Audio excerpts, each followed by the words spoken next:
Now joining us to talk about the resolutions of COP29 summit is Peters Omoragbon, an environmentalist and the president, Nurses Across Borders International and first UNFCCC designated contact person from Nigeria. Good to have you join us on the program. Good morning, thank you for having me. All right, so just tell us what's your view on the current offer of $300 billion US dollars for developing countries to address climate concerns. Would you say that this is adequate? The agreement, as far as we are concerned, is a slap on the wrist of the developing nations. If you recall, in 2009, there was the agreement that developed nations should contribute about $100 billion annually to support developing nations in trying to mitigate and adapt to the effect of climate change.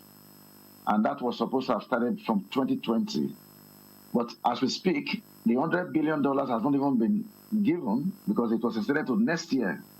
And the negotiation was still going on up until COP29, which was supposed to be the finance COP, and where everyone was hopeful that by the end of this COP, a lot of decisions will have been taken by the developing nations. But what they've just come up with today is nothing but trying to play politics with the lives of the developing countries. Because number one, the summit recognized the need that the NDC, that is the nationally determined contributions, cost needs of developing nations, is up to the tune of $5.1 to $6.8 trillion, which is required, which are to about $455 to $584 billion annually for climate finance, and then 215 to 387.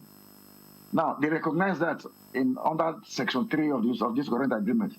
And they also recognize, even under the Section 7 of this agreement, that yes, there is need to scale up to about $1.3 trillion annually.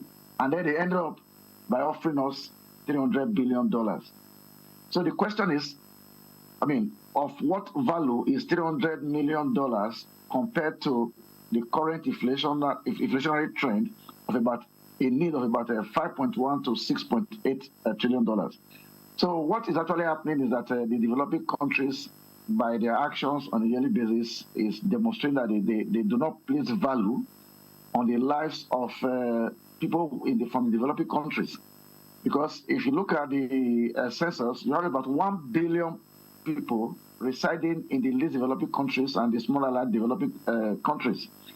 And these countries are already spending their own public funding to meet the devastating demands of climate disaster.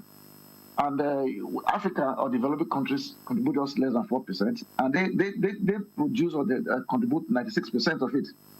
Now, if you also look at the value by the developing countries on the developed countries and developing nations, compared to the amount of money they spend in producing weapons of mass destruction, it's this one's imagination.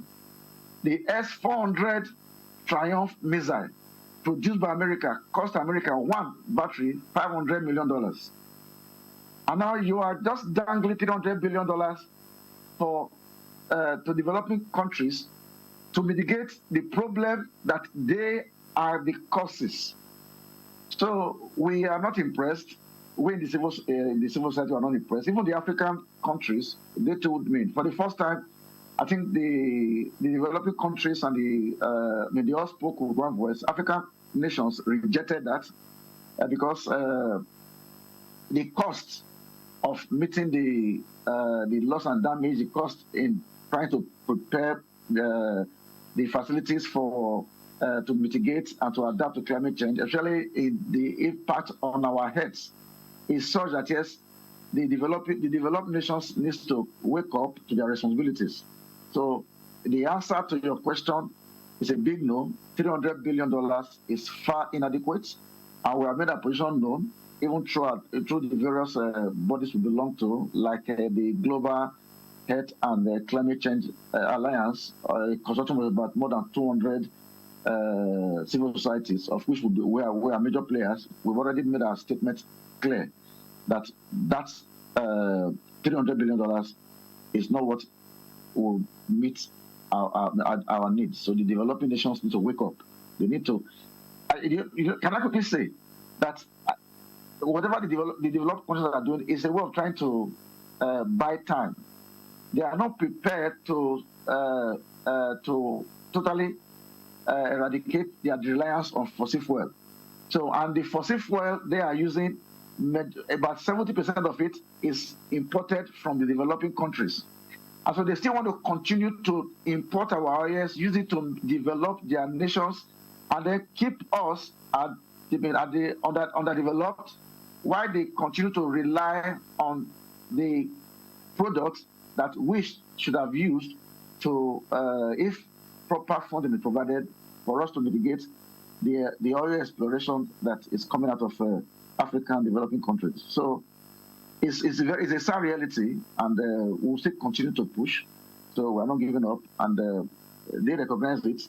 Article in the section 3, 7 and 8 of the new draft admit to this. So we just continue with the struggle, and we're not giving up.